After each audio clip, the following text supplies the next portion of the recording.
Hello, everyone, and welcome to the Live Through Jesus podcast with Courtney Gilmore. On this episode, faith, courage, and the Christian life. This is Joshua 3 and 4, and we'll be reading all the scriptures from the ESV version.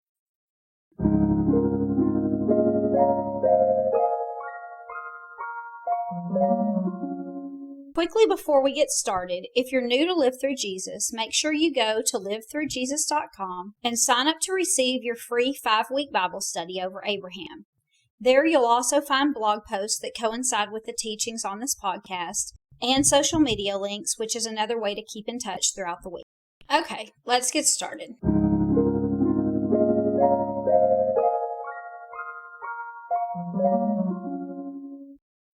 Did anyone else have one of those dads that was constantly saying, jump to me and I'll catch you? You're standing on something tall and he's like, just jump, I'll catch you. For some reason, my dad was always doing this. And you're, as a kid, always afraid. You're scared that, I guess, he's not going to catch you. And then when you hesitate, he's like, do you really think I'm not going to catch you? Why are you hesitating? It's like, yeah, I kind of do. I kind of think you might not catch me. And he's constantly like, you've got to be kidding me. I will definitely catch you. Come to me. And then eventually, if this goes on for any length of time, it really is like, I actually don't believe that he will catch me. And in order to prove that I trust my dad, I have to jump, right? This is the only, I can't just say, yeah, Dad, I don't actually think you're going to let me fall, but also I'm too scared to jump. He's going to say, well, what are you scared of? You're scared of falling. Well, if you're not afraid I'm going to let you fall, then why won't you do it, right? And that is the same with our faith. We can't just say, yeah, I believe you're going to catch me, Dad. Yeah, I believe, God, that you're going to save me. Yes, I believe that you are who you say you are and you did what you said you did. I believe all that. And then go on about our business. God is like, prove it to me. If you really believe, then put your life in my hands. That's same as I would be doing if I were to jump to my dad and he wouldn't catch me and I would fall, to my death, as if he was really getting me to jump from something high enough that would happen anyway. But as a kid, that's what you're thinking. So the story of how the Israelites got into the promised land in the first place is the perfect picture of faith and courage and the Christian life. And that's what we're going to be talking about today. So the first generation of Israelites that had gotten out of Egypt, they're all gone now. Moses is also gone. And Joshua is now the leader, and he's about to take the people into the promised land. And last week we talked about how he sent 2 spies in to check the land out so they knew what it looked like before they got there. Well, these spies have come back now. And the Israelites have started their journey towards the promised land, and they're on the edge of the Jordan River. And in order to get into the land, they're going to have to cross this river. So God comes to Joshua and he says, here's what's going to happen. The priests are going to take up the Ark of the Covenant and they're going to start walking. And when they start walking, the rest of the people need to follow them.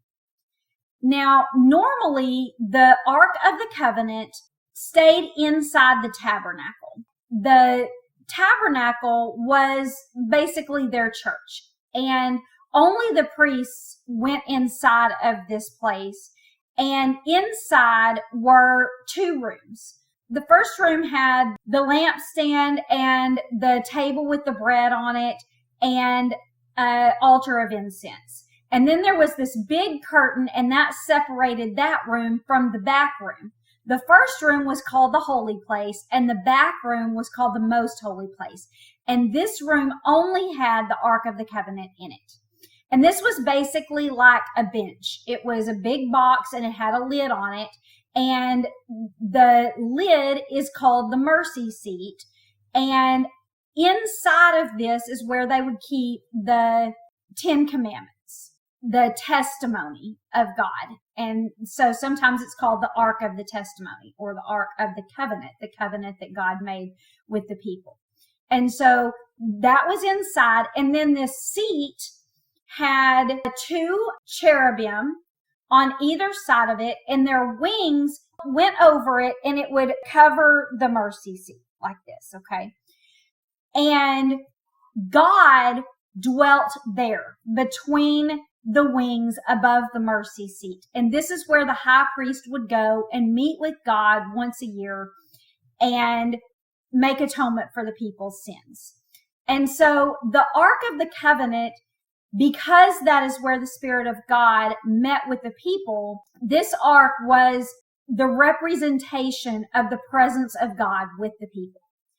And normally when they would tear down the tabernacle and they would travel, the Kohathites, which is one of the 3 tribes within the tribe of Levi, they were the ones that would carry this ark.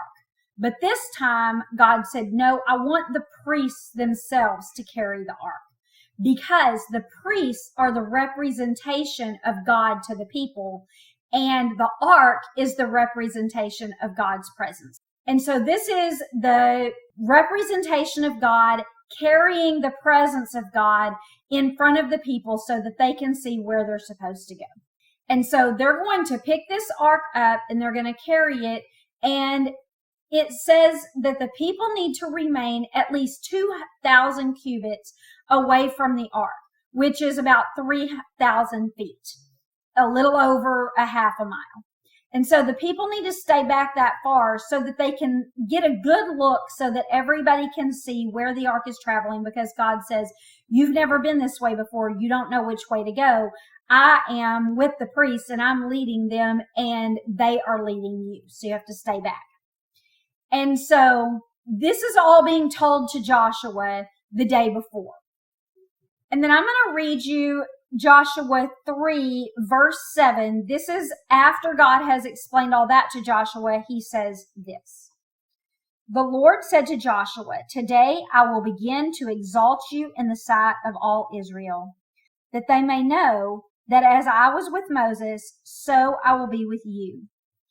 And so if you remember, when Moses led the people out of Egypt, God parted the Red Sea and they walked across on dry ground. Well, he's going to do the same thing with the Jordan River this time.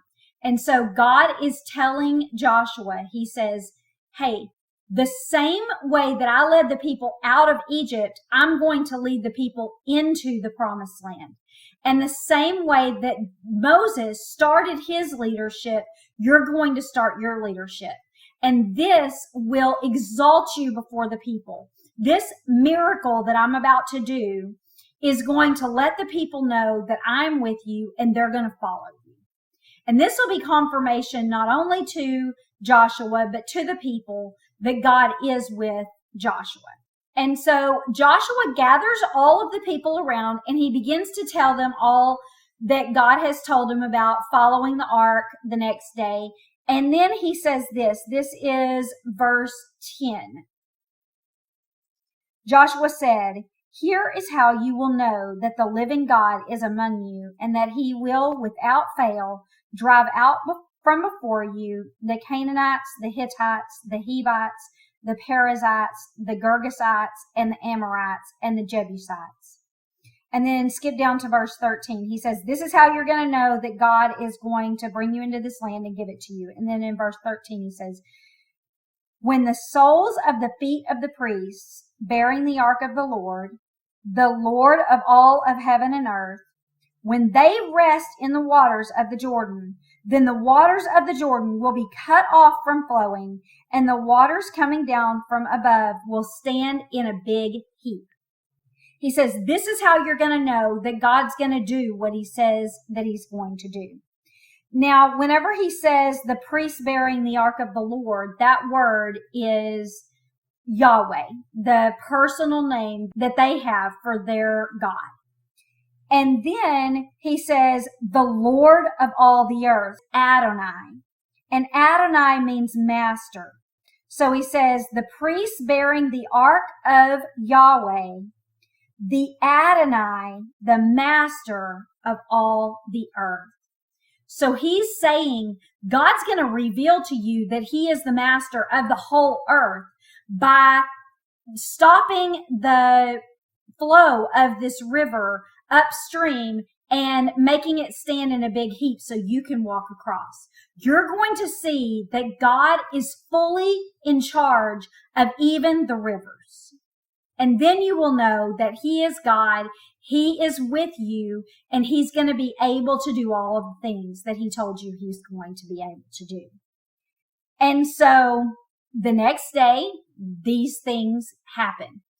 The priests take up the ark and they begin to travel, and the people wait until they get a little over a half a mile away and they begin to follow them. And this is verse 15, and it says, as soon as those bearing the ark had come as far as the Jordan, and the feet of the priests bearing the ark were dipped in the brink of water, and then in parenthesis it says, now the Jordan overflows all its banks throughout the time of harvest. So it's saying at this time, whenever they dipped their feet in this overflowing river, this river that is completely full at this time of year, when they dipped their feet in the waters coming down from above stood and rose up in a heap very far away at Adam, the city that is beside Zarathon, and those flowing down towards the sea of Arabah, the salt sea, were completely cut off, and the people passed over opposite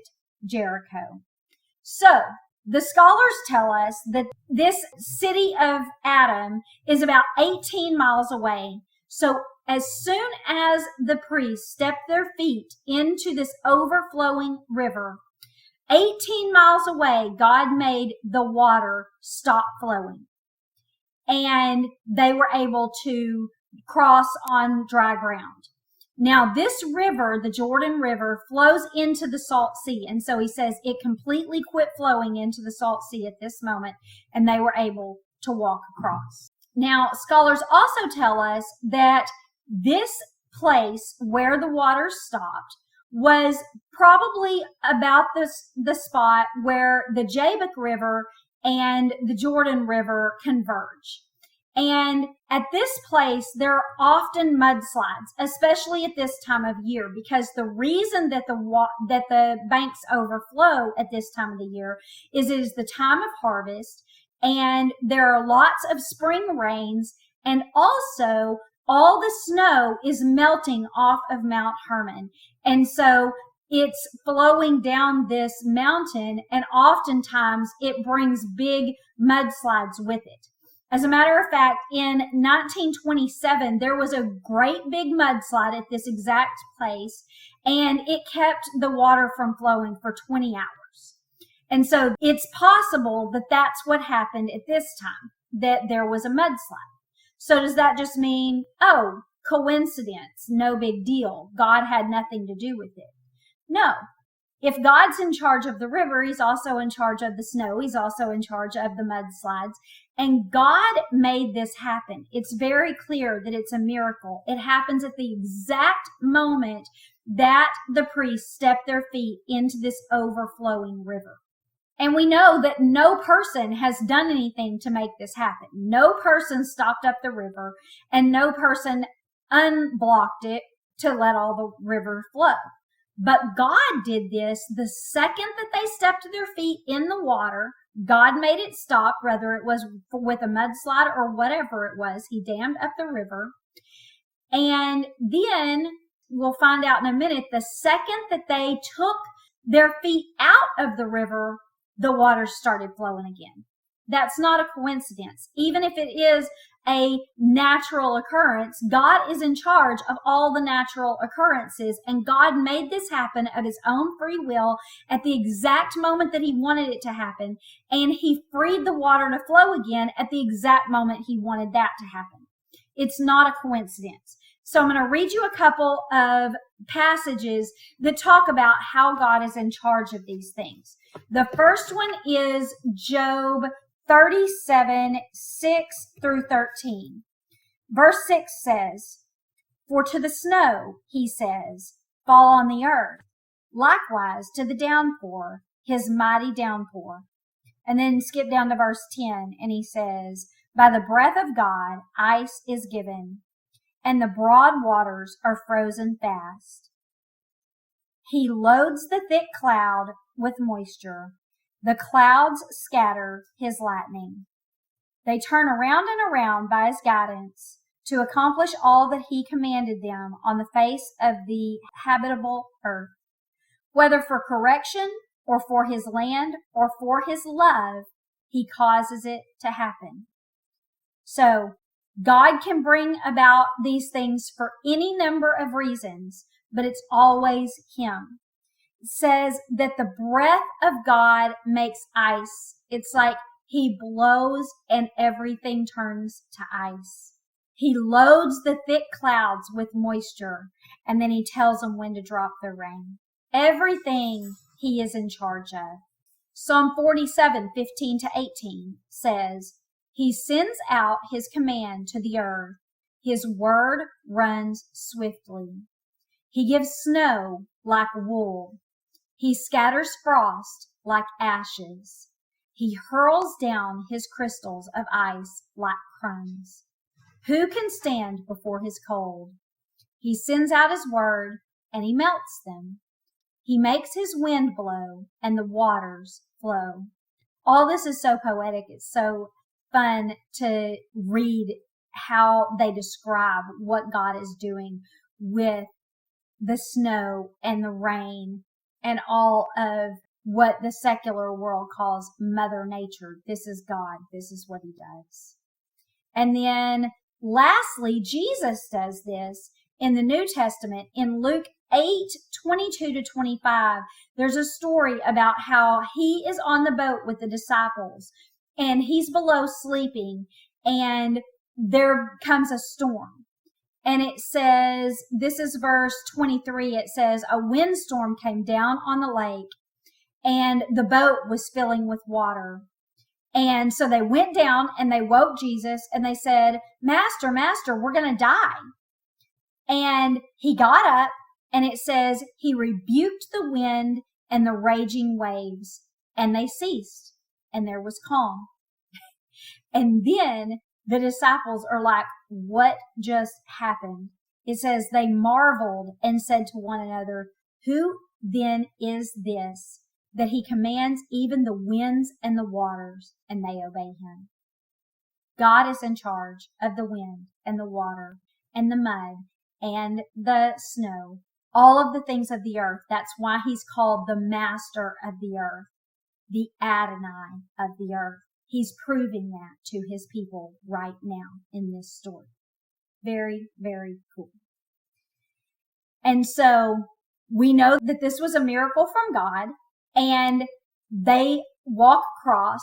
And at the very end of chapter 3, it says, and all Israel was passing over on dry ground until all the nation finished passing over the Jordan. Interestingly enough, this is the first time that they're ever called a nation. The rest of the times they're called the Israelites, or the people, or the children of God, or the children of Israel. This is the first time they're called a nation. And why is that? Because they're setting foot in the nation that is going to be called by their name, Israel, at this very moment.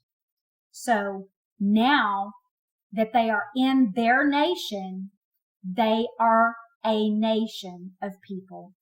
For the first time ever, God begins to call them a nation. And it says that after all of the nation crosses over the Jordan, Joshua takes the 12 men that he previously was told to select in chapter 3.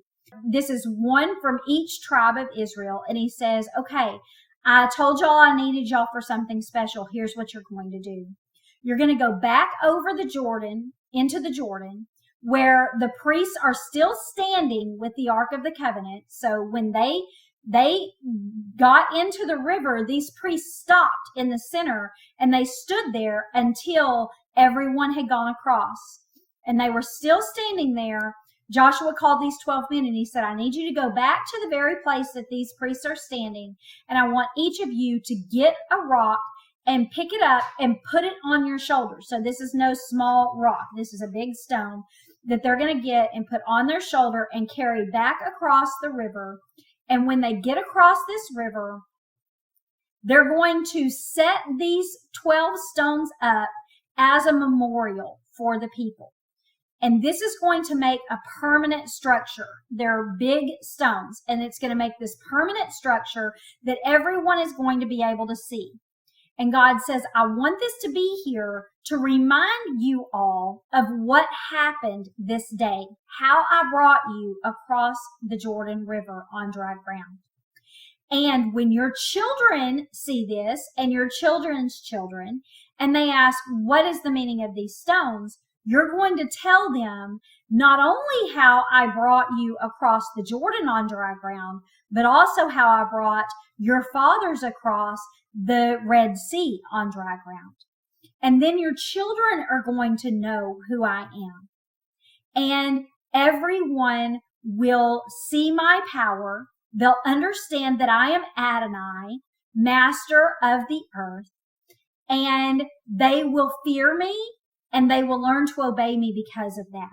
This is chapter 4 at the very end, verse 24, and he says, so all the people of the earth may know that the hand of the Lord is mighty. They'll know my power, and that they may fear the Lord your God forever.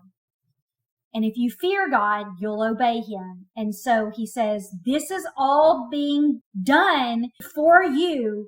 And then I want you to spread the word about my power and let them know that if I am powerful enough to stop the river from flowing and to part the Red Sea in order to let you go across, then I am a God to be feared. I have power.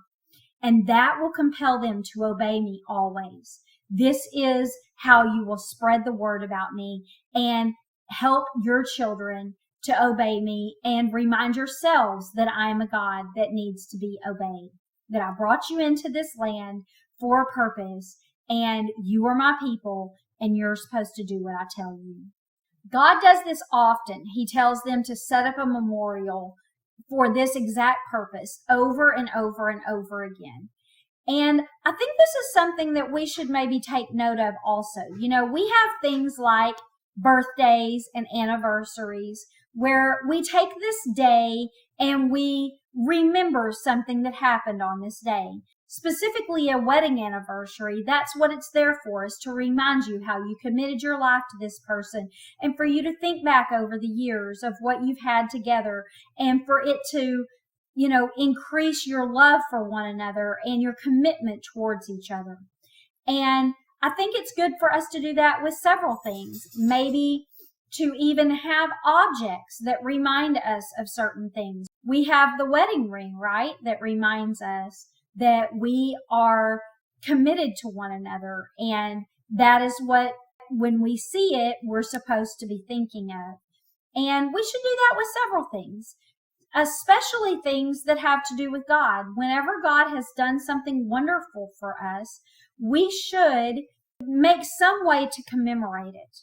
We need to do things that will remind us of who God is and what he has done for us, especially whenever we're down, we're having a hard time, you know, having faith in God for some reason, that we can remind ourselves of all the things that he's done for us.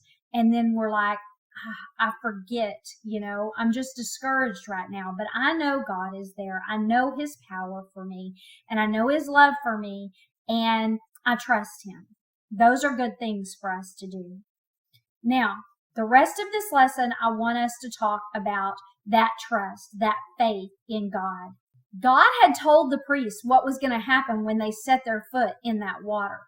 But they had to believe that what he said was going to happen actually was going to happen in order to step their foot in that water, right? They probably didn't know how full that river was until they got there. It would be fast flowing, right? If there have been lots of rains and the snow is melting off of the mountain and this river is overflowing, it's going to be a fast current. And so they are going to look at this, and it had to be scary, right? Just like it's scary for a little kid to jump to their dad. It's scary when you're looking down and you're seeing what could happen if that doesn't work out, right? And they had to be a little bit afraid.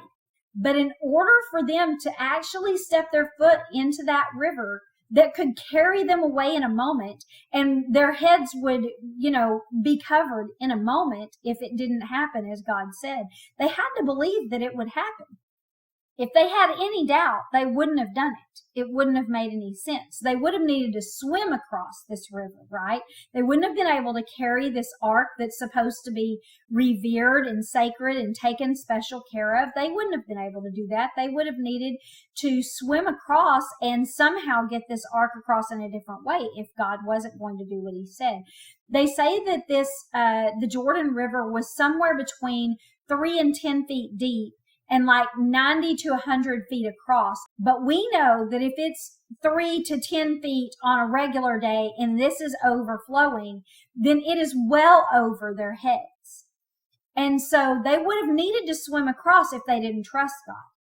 But in order to step their foot in, they must have trusted that God was going to do what he said he was going to do. They had to have. Otherwise, they would have swam or they would have just stayed on the bank. And they would have been too afraid because the current would carry them away and they would drown. Now, I want to draw a little bit of a distinction too between how God parted the Red Sea and how he is stopping the flow of the Jordan River right now. Whenever he parted the Red Sea, he did this overnight with a strong wind. So he sends this east wind straight through where the people are going to walk, and it parts the river on the sea on either side, and there are walls of water on either side, and he continues to blow this wind all night long until the ground is completely dry. Now, this would still be an awesome, terrifying sight because you have walls of water on either side of you, and you would definitely want to run across, right? It would still be terrifying. But it's even scarier for the water not to move at all until you put your foot in it, right? That takes even more faith. It took a lot of faith for the people to cross knowing that this water could just collapse on top of them like it did for the Egyptians later, right? That did take a ton of faith, but God is making them have even more faith this time. This time, he will not act until they prove their faith. They have to prove that they believe that he is going to do what he says he's going to do before he will do it. That's a whole different thing, right? That is extreme amounts of faith and courage. In order to step your foot in, risking your life to prove that you believe that God can and will do what he says that he will, right? This is how they have to start their journey. This is how they begin as a nation, by proving their faith that strongly. Thankfully, they had the courage to do this, right? Because if the priests never would have set their foot in this water because they were too afraid, then the Israelites never would have gone into the promised land. They couldn't just stand on the banks and say, God, yeah, I'll go across as soon as you do what you said you were going to do. That isn't how it worked this time. The first time with the Red Sea, God showed them that he could part the Red Sea. Now, they didn't have proof that he could keep it parted long enough for them to cross, but they at least could see that he could do that. This time, they don't get that. This time, they have to trust him enough to put their foot in the water. They have to take the first step before he will act at all. God will do nothing until they prove their faith to him. He doesn't want them to just say they believe. They have to prove it. They have to take the first step. And this isn't the only step that they're going to have to take out in faith. This is just the first step. They are going to be required to take many, many more steps of faith throughout their lifetimes. They're in the promised land now, but they don't possess it. It's not theirs yet. The nation of Israel does not belong to them yet. And the only way that they will get that is if they fight the people that are living there for it. So they have to prove their faith in God over and over again, city by city, with each separate group of people. Remember all those people that we read a while ago, the Jebusites and the Girgasites and the Amorites and the Canaanites and all of those people. They have to prove that they trust God every time they enter a city, every time they encounter a different set of people, every single day for years. They have to prove that they trust God by going in and fighting these people every time that God tells them to. Every day is going to be an act of faith in order for them to establish and maintain this new nation that God is giving to them. Every day. And so this is the perfect picture of faith and courage and the Christian life, right? We can't just say we believe. The Bible does say, if you believe, then you will be saved. But we have to prove that. We have to prove that we believe. We can't just say it. People that say they believe, but then refuse to prove it, they don't believe. They're too afraid or they have too much doubt. You cannot just say it. It's just like I was saying when my dad's asking me to jump and I'm saying, oh, I'm scared. And he's like, you're scared of what? You think I'm going to drop you? It's like, no, I don't think you're going to drop me. It's like, well, prove it. Jump. I'm like, no. And he's like, then you don't believe me. You think I might drop you or you would jump. And so, yes, believing is enough, but we have to actually believe. We can't just say it. This is a belief that calls us to action. In the book of James, he tells us that even the demons believe and they tremble. They believe, but they don't submit to him. They don't fear him and obey. They fear him and resist him. And so that's not the same thing. If even the demons believe, we know that they're not saved. So believing isn't enough. We have to place our faith in him. He talks about this in 2:17 all the way to 20.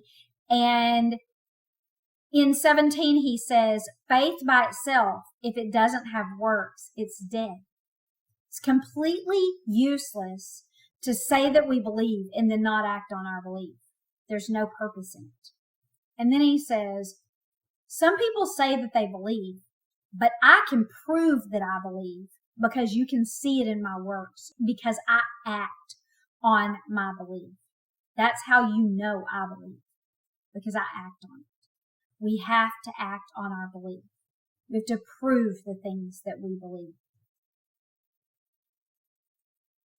This is how we prove that we truly believe what we say we do. We can't just say it, we have to prove it. Hebrews 11:1 says that faith is the substance of things hoped for and the evidence of the things that aren't seen. The priests had no visible evidence of the thing that they were hoping for, right?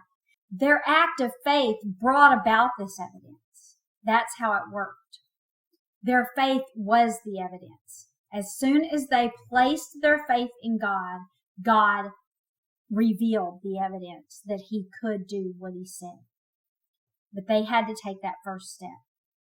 After they took the first step, God did the rest. And sometimes that's the way it is for us. God said, I just need you to take this very first step. Just say you believe and just step out in faith, and then I will take care of the rest. We can't just stand on the banks and say, I'll cross whenever you part the sea. It doesn't work like that. Just like the Israelites never would have gotten to the promised land, we will not receive our heavenly promised land if we do not take that very first step of faith. Romans 10:9 says, if you confess with your mouth that Jesus is Lord and believe in your heart that God raised him from the dead, you will be saved. So we have to confess Jesus as our Lord the one in charge of us, and as our Savior, the one that saved us from our sins, because we do have sins that we need saving from. And when we place our faith in him, then he saves us. We have to take that very first step. Actually, we really don't, I guess, take the first step. That's the first step for us. Jesus did take the first step. Romans 5, 8, and 10 says that he proved his love for us in this, that while we were still sinners, he died for us. While we were his enemies, we were reconciled to God through the death of his son. And so actually Jesus did take the first step, but this is our first step. He's not going to do any more. He did the work to save us, and now we have to accept him as our Lord and Savior. When we take that first step, then he'll carry us. And then after that, after we believe who he says he is and that he did what he said he did, and we act on that belief by placing our faith in him, then that's really just the beginning of our journey. It's just the start of our Christian life. We have salvation, but now we have to exercise that faith every single day, just like the Israelites did. Every day we have to ask God, what do you want me to do today? And we need to follow him. Whatever it is that he says that we need to do. To step out in faith, trust him with our lives, and then we will receive that glorious promised land one day. Last verse that I'm going to read you is Galatians 2:20. I've been crucified with Christ. It is no longer I who live, but Christ who lives in me. The life I now live in the flesh, I live by faith in the Son of God, who loved me and gave himself up for me. If he loved us enough to take that first step, to give his life for us, then we can give our lives to him. We can live our lives for him. The first step is to believe. The next step is to act on that belief by placing our faith in him, and then continue to do that every single day until we take possession of the land that he's already promised to us. So, hope that gives you a good understanding of belief and faith and trust in God, and how we must have courage and continue to walk in his ways, continue to place our faith in him every single day. It's not just a one and done kind of thing. So next week, we're going to talk about the Passover and how they celebrate that right before they go into their first battle. So make sure that you subscribe so you don't miss that episode. Also, I'd love to know your thoughts. You can find my email address at livethroughjesus.com. Also, there's a blog post there that goes along with this lesson, so you can go to livethroughjesus.com, read that. And if you want the written lesson, go to Substack. The link will be in the description of this podcast for that. So thanks, and have a good day.